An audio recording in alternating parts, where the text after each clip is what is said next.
My first guest represents Texas's 36th Congressional District, Representative Babin. Thank you so much for joining us.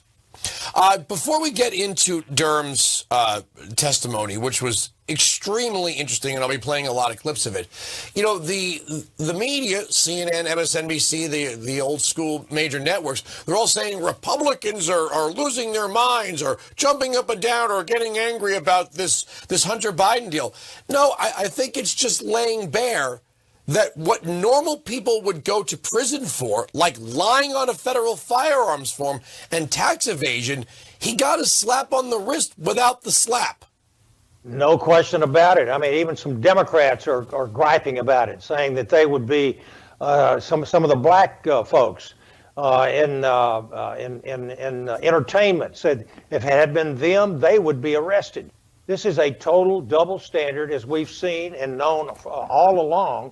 And the Democrats there on the committee have really kind of exposed themselves to be, in favor of a complete double standard. Like Representative Steve Cohen, for one thing, said that he called Durham a political hack and said he had damaged his reputation. And I really love what Mr. Durham said. He said, he was only concerned about people that he respected, his family and his God, and he was very comfortable with that, which means that Mr. Cohen was not somebody he respected, I assume. I don't want to dwell on it too long. I thought the Democrats wanted laws in place to keep the guns out of the hands of people who had mental issues and shouldn't have guns. Asking on the form if you are an addict or an alcoholic is supposed to be one of those things. Something Joe Biden said, for the record, many times he was in favor of. So Hunter Biden lies on this federal form, lies to the federal government, essentially. And the only thing he gets is to have to promise that he's going to stay sober for 2 years. And by the way, who's going to be checking on that one? Probably the same corrupt DOJ and FBI that we're looking at him all this time. You just can't get past the fact that we have two-tiered system of justice in this country today. And if your name happens to be Biden, you get to skate even on a felony, problem that he's got. Well, look, I hope the Republican Party starts to realize these people on the left are at war. OK, they are at war with Republicans and they're at war with conservatives. And there's not going to be such a thing as a good Republican in the end.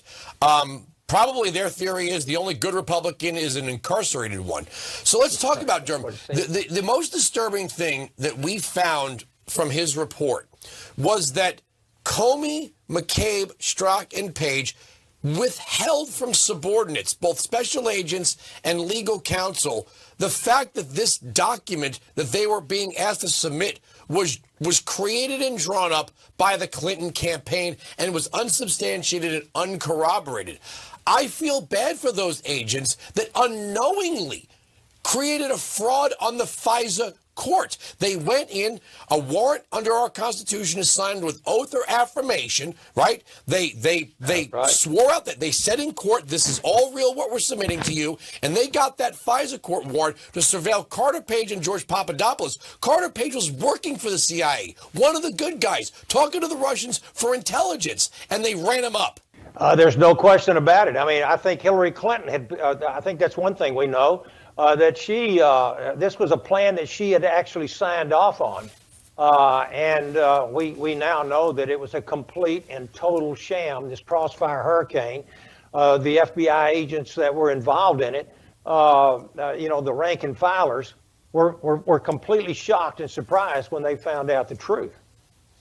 I know that we have to let you go. I would love to have you longer, but we promised your staff we'd get you out of here before 10 past the hour. So, Representative Babin, you're always welcome on the program. Please come back soon.